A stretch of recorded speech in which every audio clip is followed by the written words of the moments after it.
The WVU Tech Golden Bears opened their RSC play-in series against Indiana University, Purdue University, Columbus at Epling Stadium earlier today. Let's get right to the highlights.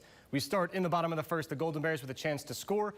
Noah Cummings flies out to deep center. That'll go as a sac fly. Tech is on the board first, leading 1-0. Chase Herndon up to bat. The pitch gets away. Brody Boyce comes in from third. It's 2-0 Golden Bears. Later in Herndon's at bat, he goes oppo to deep left. That'll bring in another run. Tech led 3-0 after an inning.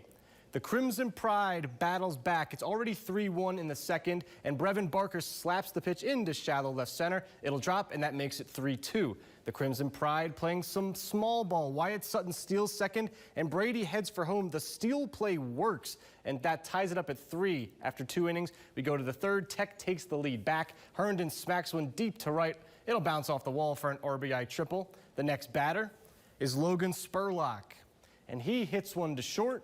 It's bobbled. That'll allow Herndon to come in. Spurlock is safe at first. It's 5-3 Golden Bears. Tech wins game 1 of the series 10-4. The Golden Bears can advance with a win tomorrow.